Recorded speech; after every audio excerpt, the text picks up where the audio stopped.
How's everybody doing today? There you go. That was way better than second service. Don't tell them I said that, but you guys are way better. So, hey, welcome. My name is Nick. If you're a guest, I'm one of the pastors. I want to welcome those watching online. We are in week 3 of a series entitled Becoming the Villain. And if you missed it, let me catch you up. What we said was this, and this is, if you grew up in church, it's a little bit controversial, might push you a little bit, might challenge you, but what we said was it's not enough to be a Christian. That, and some of you know this, you might have married a Christian man or woman and it wasn't enough, right? I mean, they were a Christian and they might have believed in God, but that marriage ended poorly. Or maybe you're in a current marriage and you thought, no, he's a Christian guy, he loves God, it'll be okay, or she loves God, and you're in the middle of some serious complications, some serious drama because you thought just being a Christian was enough. You thought maybe that, listen, we're Christian and our kids will turn out okay, and your kids kind of grew up and it didn't end up well. Or maybe you took a job and your boss was a Christian. You thought, man, he's a good guy. He's a deacon at the church or an elder at the church. It'll work out. He'll be honorable. And a couple years later, and it didn't end up well. It didn't end up the way that you thought it should. That at the core of it, the whole series is built around, it's easy to be a Christian, okay? It's just not enough for the most part. That for many of us, whether it be our marriages, our parents, our friendships, our jobs, whatever, we start off the hero. The problem is many of us, we end up the villain in our own stories. And so what we said was that you can have a new identity, but at the same time, old insecurities. And those old insecurities are what destroy our relationships. Those old insecurities are what create fear and tensions and struggles in so many of us. And whether you're a teenager or you're in college or you've been married for 50 years, it doesn't matter. If you have those insecurities, what will happen is you will make decisions over time and slowly. It won't be a moment. Slowly, much like the story of Saul, this king that we're looking at, become the villain in your own story. And so today, I'm going to tell you up front ahead of time. I don't normally do this, but I want you to kind of know where we're going. I'm going to tell you the fear that we're going to look at today, because every week we're looking at a different fear. It's this right here. It's the fear of rejection. And this one is so prevalent in our culture. And the craziest part is we tend not to think this is our issue. I mean, most of us would sit back and go, Nick, I'm not scared of what other people think. I hear it all the time. I don't care what other people think. I'm okay. But that's so not true. And the reason it's not true is the problem because we don't see this one. We see fear when we hide behind a closet. We see fear of the unknown. We see fear of other issues. But this one is so subtle. It's so different.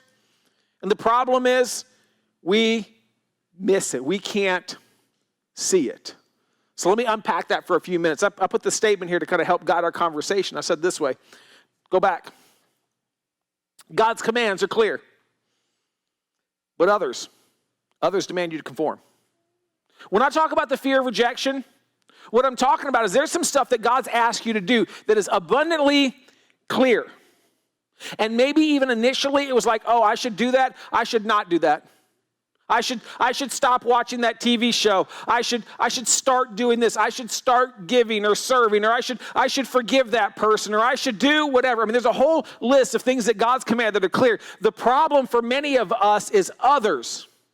You can replace others with your spouse, your kids, your boss, your friends, what people think on social media. Well, God's commands are clear.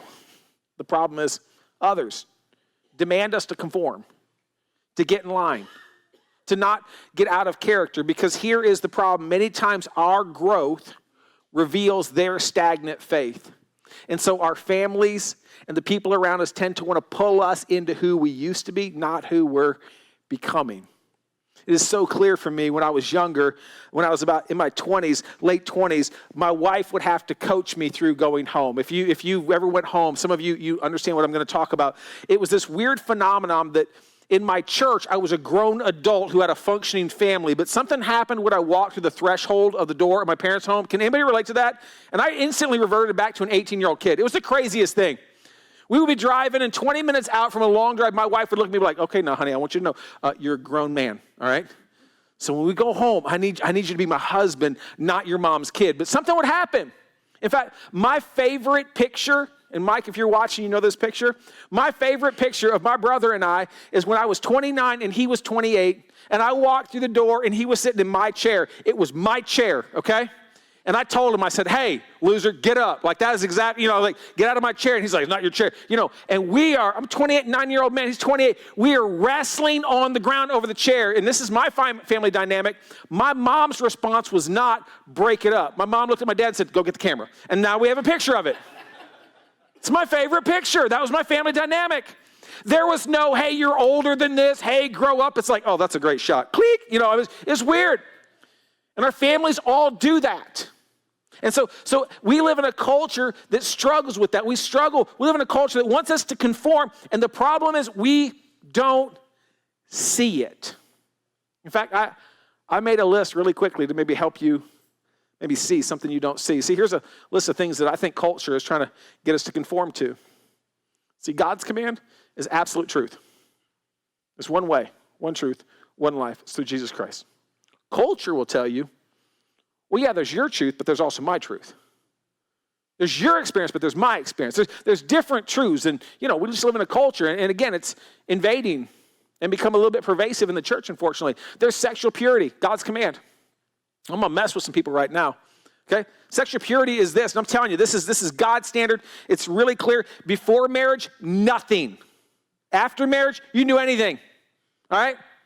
And yet, let me just push a little bit for some of you, especially if you're dating or you're kind of teenagers or whatever that is. What's happened in the church is we have allowed sexual promiscuity to start to conform the church's culture. And so what's happened is instead of pursuing sexual purity, we've created a line that God never drew that was don't have sex before marriage.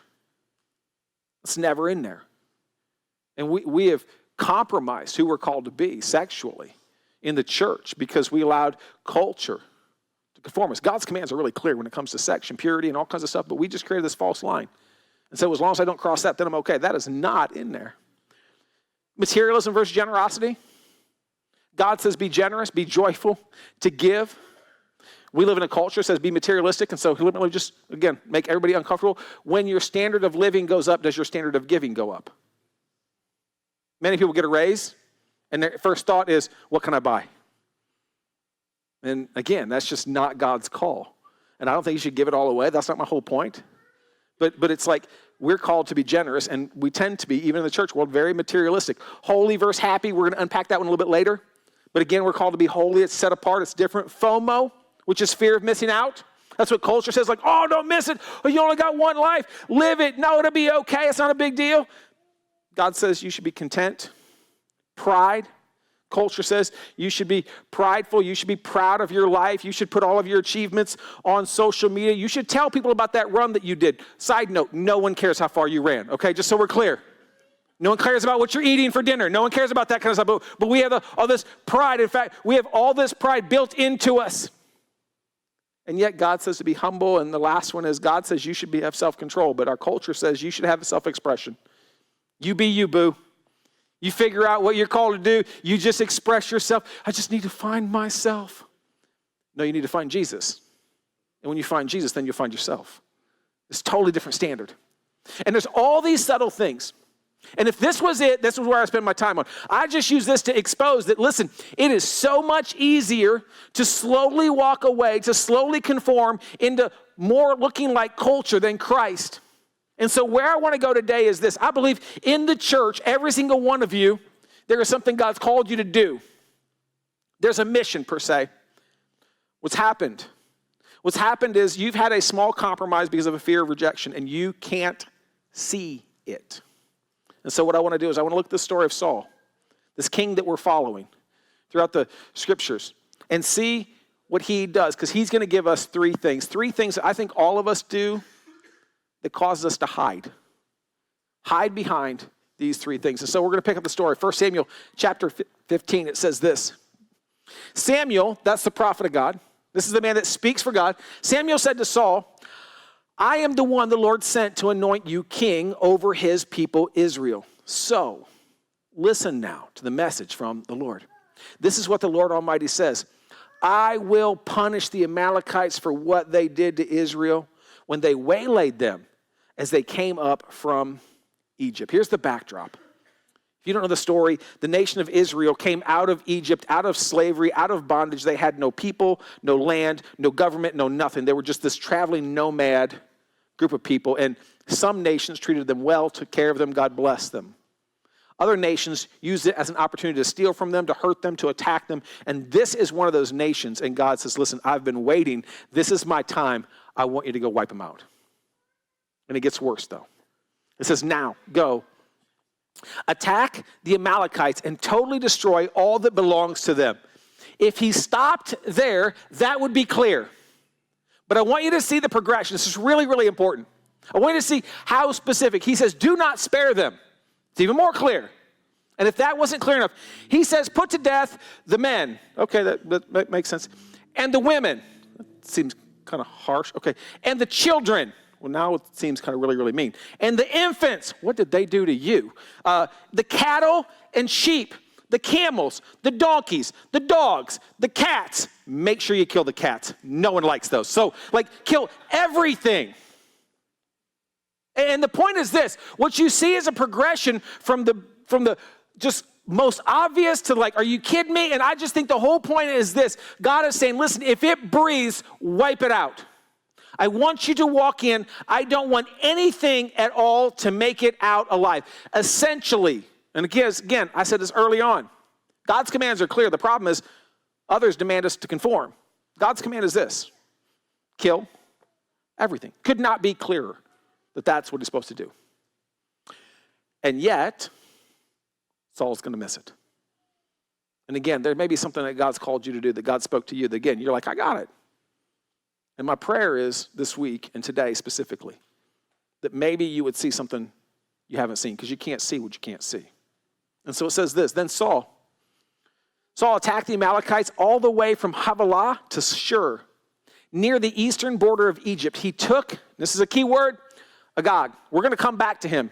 You need to remember that name, Agag. He took Agag, king of the Amalekites, alive, and all his people he totally destroyed with the sword. And so again, never forget that Scripture is a story. There's an author, and the author is telling the story, and he's leaving in details, and he's leaving out details to lead you to a place intellectually. So when he talks about Samuel, there's a progression. There's a progression from the most obvious to the most small and insignificant. He's like, listen, I want everything out. What we're going to see is there's a progression. There's a progression of what Saul misses. Because if you were to stop here, what you would see is he wiped out everything except for one man. You're like, okay, that's like 99.99. Okay, it's pretty close. But it goes on. But Saul and the army spared Agag and, okay, we're getting a little bit worse now, the best of the sheep and cattle, the fat calves and lambs, everything that was good. Again, there's another progression. It's like, okay, what didn't he kill? We didn't kill Agag, the king. Okay, cool. All right. And then the cattle and the land and pretty much anything that was good. In fact, most of the commentaries that I read, there's this kind of progression, there's this kind of assumption that basically he didn't kill several people, he didn't kill several slaves, he didn't kill all the cattle. There's a lot of stuff that he left. Basically, he walked through and killed anything that was bad, kept everything that was good. In fact, it says this, but everything that was despised and weak, they totally destroyed. It's like, man, we killed it. It was great. Did you kill that? No, that was good. Did you kill that? No, that was good. Did you kill them? No, they were okay. But look at what we got over here. And so as you read this, Saul thinks he's nailing it in his walk with God. And again, it's one of my big fears, because I think there's people in here that if I were to ask you, how are you in God? You would tell me, nailing it. I'm really good. It's really, Nick, and there's something you can't see. There's something, because of a fear of rejection, because of a fear of what other people think in your life, that you have not done, not started, not finished, because you're scared, and you wouldn't call it scared. You're blind to it, and Saul can't see it. But God's frustrated because God told him to wipe everything out, and he tells Samuel, and Samuel goes to talk to him, and it says this. It says, early in the morning, Samuel got up and went to meet Saul. But he was told, Saul has gone to Carmel. There he has set up a monument in his own honor and has turned and gone down to Gilgal. Saul is so blind to how good he's doing or bad he's doing. He set up a monument. He's like, you know what? I am such a great king. You know what our town needs? A statue of me. It's pride. And I told you, week 1, insecurity has a very unique way of masking. People that are insecure tend to be one of two. They tend to be either falsely humble, it's fake humility, or prideful. They either talk about how bad they are when they really don't feel that way, or they overemphasize how good they are when they really don't believe that also. Saul put up a monument in the middle of the town to say, man, I am killing it. And he can't see it. And so it says when Samuel reached him, Saul said, the Lord bless you. I have carried out the Lord's instruction. Samuel, I'm so glad you're here. Let me tell you how awesome I am. I did everything you said. I'll bet God told you to come congratulate me. This is going to be a great conversation. He has no clue because he's blind. He can't see it. And so Samuel says this. Samuel said, what then is the bleating of sheep in my ears? What is the lowing of cattle that I hear? I want you to imagine they're talking and Samuel reaches him and there's cattle and sheep everywhere. Enough and close enough that they can hear them really, really well. And again, Samuel told Saul, wipe everything out. And Samuel is walking up and he can see all of the compromise, okay? Like he can see it. And Saul's first words are, I did everything. What is your response? Saul's is so fascinating. Saul says, listen, I can hear your compromise. I can hear your disobedience. Saul, I can hear what you can't see. And again, in that moment, you would think, again, as a reader, it's so obvious that Saul has disobeyed God. It's so obvious that he's messed this up. But again, when it comes to this fear, it's so distinct. It's why we're talking about this. It's hard to see it. We're blinded by it. You would think that Saul would go, okay, you got me. All right, you know what? I tried to pull a fast one. You're right. It's not what he says. Saul answered, the soldiers, not me.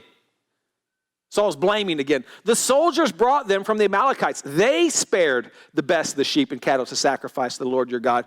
But we totally destroyed the rest. Don't you see that? It's like, they did that, but let me tell you about me. We destroyed all the stuff we were supposed to. And in this moment, we see the first kind of step that we take in compromising who we're called to be. See, when we're blind, what we tend to do is this.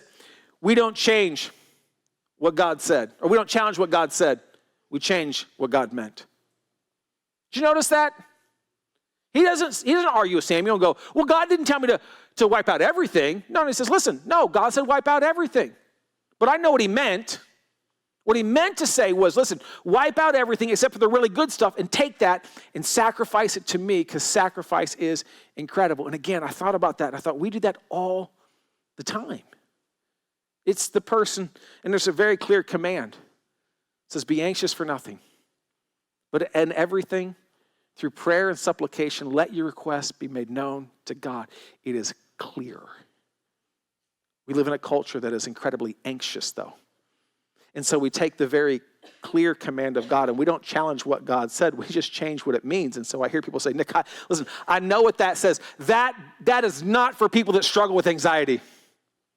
That is for, like, if you have a little bit of anxiety, that's what you do. But like, I have this thing and listen, it's just totally different. It's not for me. My anxiety is legitimate. You don't understand. The reality is I don't understand. But you've changed what God meant. It has to do with divorce. I hear it all the time. And again, it's unfortunately pervasive in the church. Is sit back and hear people say, Nick, I know exactly what God said about divorce. There's like one or two ways out, and that's about it. But listen, I also know God loves me, and he would want me to be happy. And there's the kids to think about. I mean, the kids are walking through some stuff. We don't want them to be raised in a bad environment. And so all of that kind of stuff like that, listen, I know what God says about divorce. I'm not going to challenge what God said about divorce, but I know what he meant, and he's told me it's okay for me to get my divorce and find somebody else to make me happy. It's everything to do with what God says about giving and serving. Let me be very clear. Scripture's very, very clear about giving and serving. It applies to everyone. But again, I hear people all the time, I know what God said. I'm not going to challenge what God said about that, but here's what I think he meant. He couldn't mean me. He meant like the rich people that have all the time in the world and don't have kids' sports and don't have a full schedule and don't have the debt that I have and haven't made the decisions I have. He meant those people. He didn't mean Me, we do it all the time. You could fill in the blank with anything.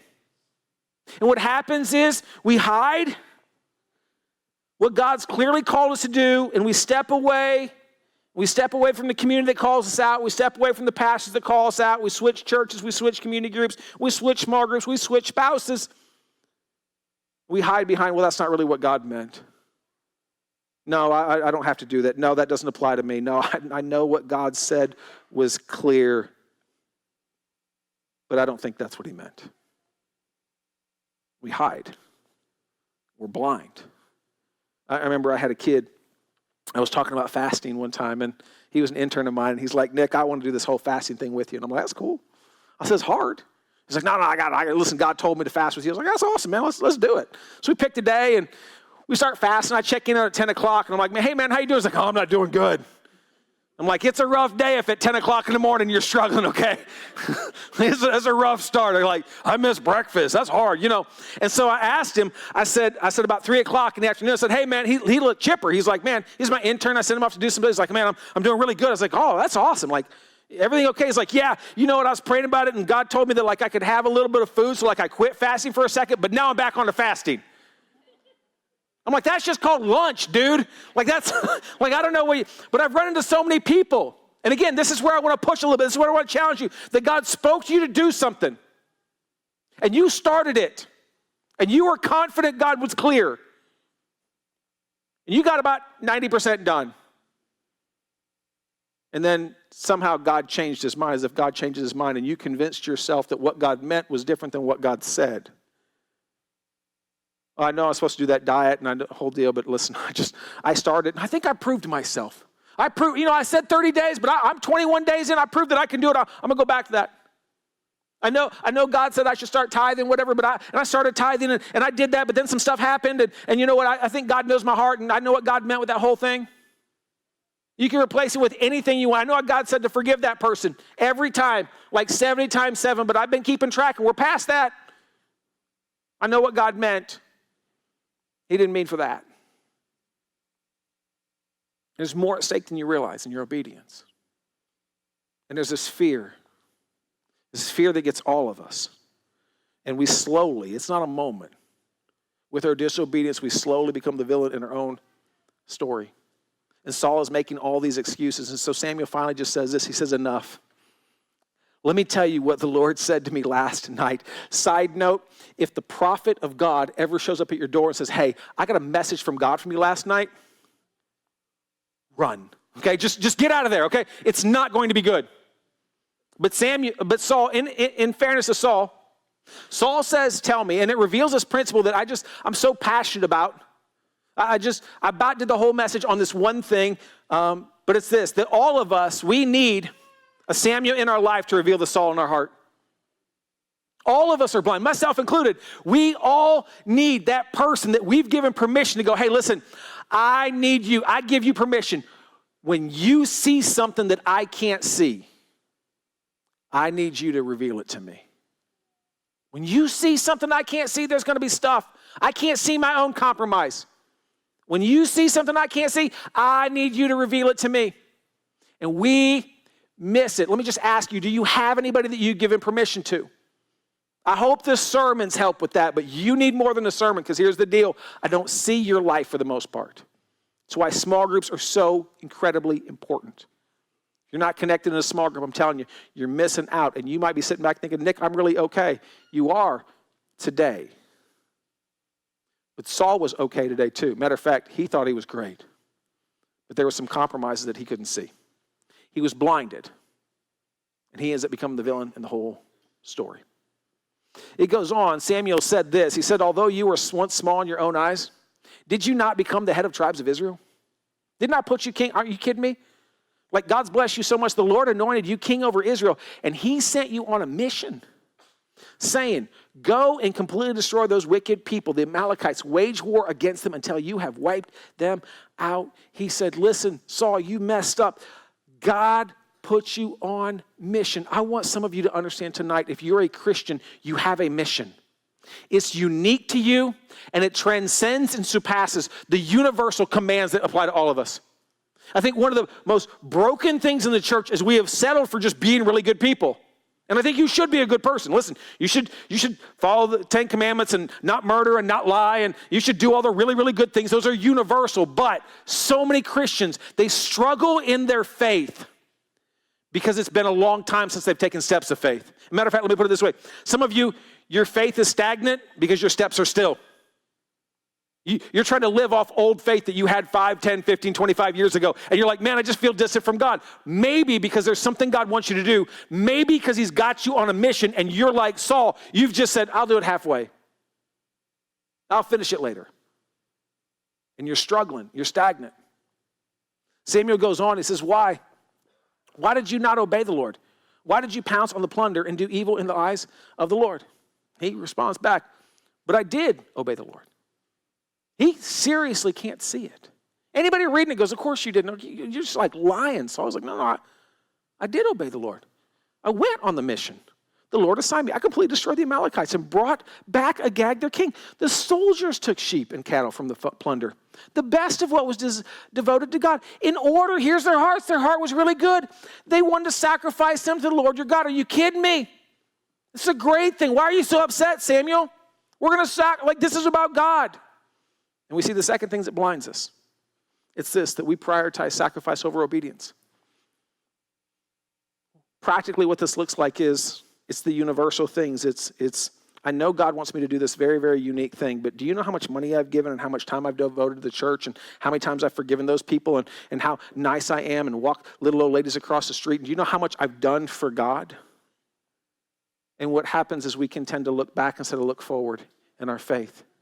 And we get stuck. They're going, we're going to sacrifice a whole bunch of stuff. And it excuses our disobedience. It's a lot like I've got 5 kids, and one of them, he's 9, and he's just, I love this kid so much, and yet he's also the one that I'm kind of like, like whatever, just want to take him out sometimes. And I want you to imagine if you've got a kid, kind of like mine, my 9-year-old, and you look at him and you say, listen, here's the deal. Hey, Si, take the trash out, will you?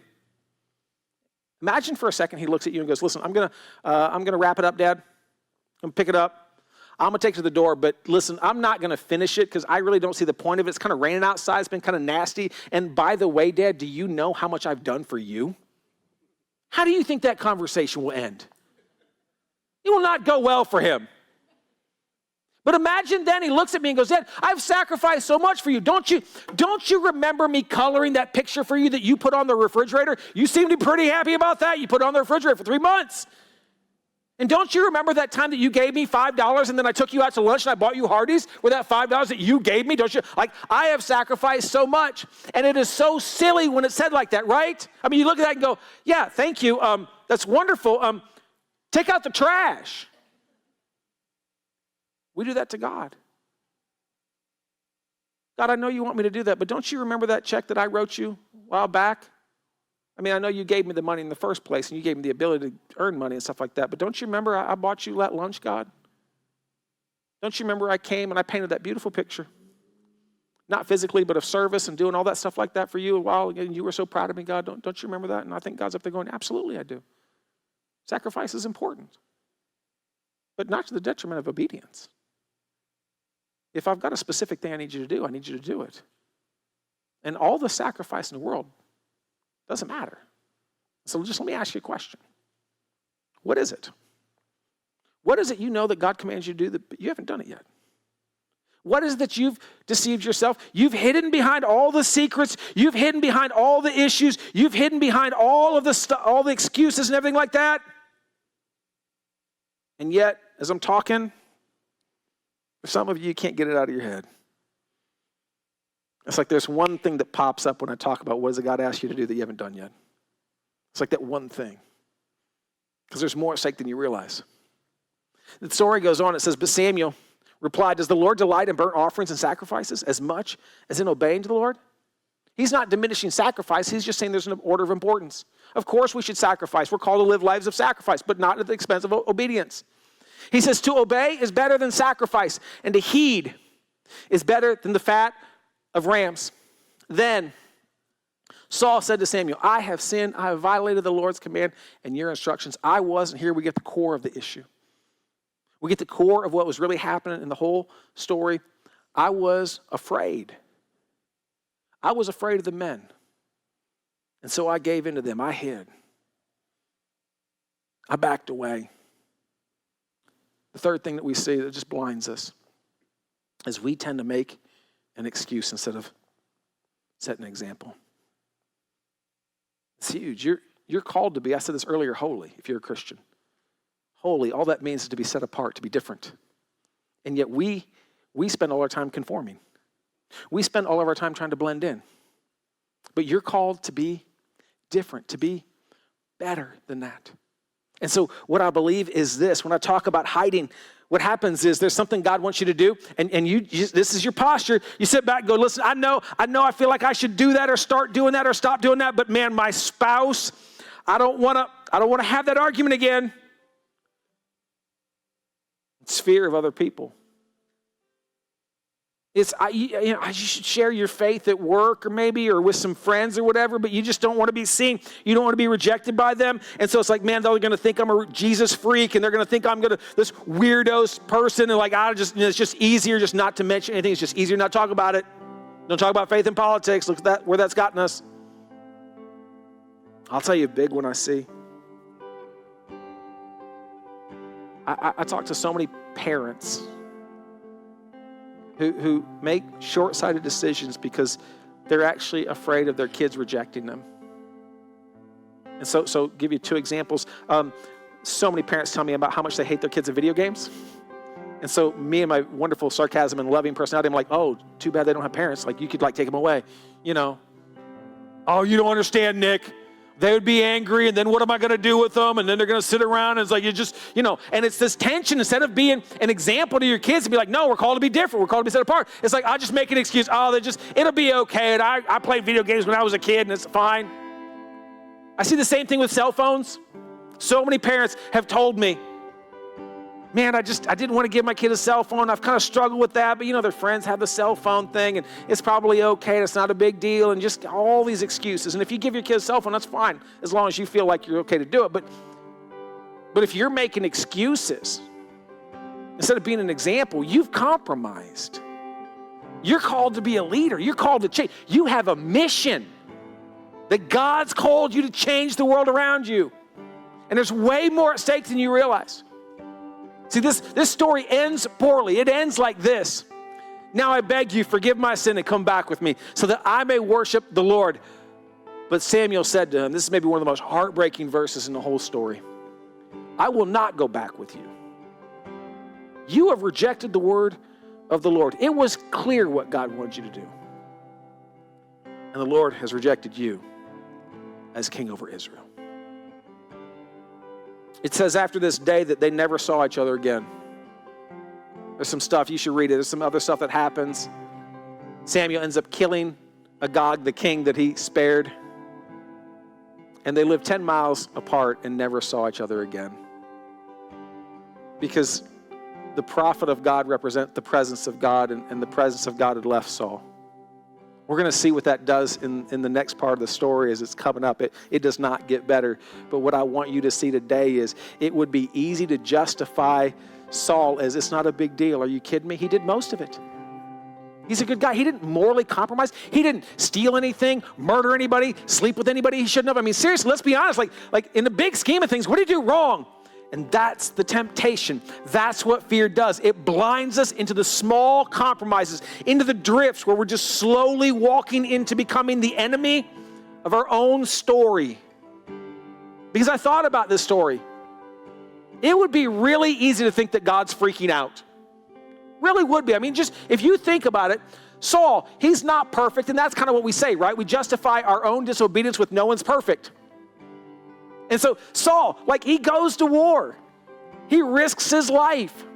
He does destroy most of the things. He does wipe out the nation. He does take over. He does the sacrifice. Seriously, he's like, I got 95%. No one's perfect. It would be easy to think that God is overreacting.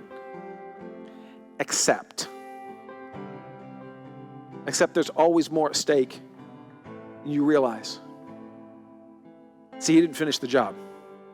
And I told you earlier that there's this kind of illusion that he let Agag live, but there were some other descendants of Agag, and there's some other people there that kind of lived, and he kind of kept some of the people and didn't finish the job. And that's important because a few hundred years later, it's a different story. It's a story of Esther.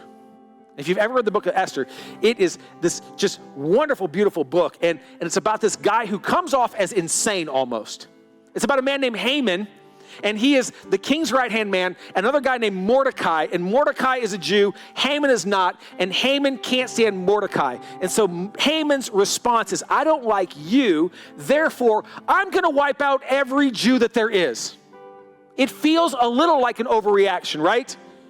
You're like you looking at one person, like, I don't like you, everybody dies. I mean, it just feels like an overreaction until you read the story. It's like this small little detail that comes out that might explain why Haman has such hatred for the Jews. It says this in chapter 8 of Esther. And it says, Esther again pleaded with the king, falling at his feet and weeping. She begged him to put an end to the evil plan of Haman the Agagite, a descendant of the king, a descendant of the one who should have been killed, who should have been done, who was lived, and hundreds of years later is coming back to threaten the whole nation, which he had devised against the Jews. See, Haman knew the story. Haman knew a while ago, these Jewish people, they wiped out most of his people, and this was his moment to get revenge. This was his moment to get back. I'm saying that, I'm showing you that because there's something small and insignificant. There's a compromise where you have not finished it yet, and you are so tempted to think, Nick, what's the big deal? You have no clue what's at stake. Because that little thing may come back later and wipe out your whole family. It may come back as an addiction. It may come back as a problem. It may come back as a compromise. And you're going to look back and you didn't see it in the moment because all you saw was a small little compromise. You did 95% of it, and God's going, yeah, but you didn't finish it. And there's more at stake than you realize. And so my heart and my passion this week is, I don't know what it is God called you to do. Whether it was 7 minutes ago, 7 years ago, or 35 years ago, finish it. Finish. If God brought it up during this message, if you're thinking about it, that means I believe in the Holy Spirit. That's his conviction, not condemnation, but conviction, calling you in to finish something because there's more at stake than you realize. And it's easy to walk away. It's easy to blow it off like Saul did. I'm just telling you. You want to become the villain in your marriage, in your parenting, in your job, in your friendships? Will you just blow it off? And that one step won't do it, but I'm telling you, it's just a step farther and farther from who God called you to be. So this week, my hope and prayer is that you would finish it. You would step into a new level of faith and allow God to show you what you currently can't see. Because all of us have a fear of rejection. Would you stand with me? Let me pray for you.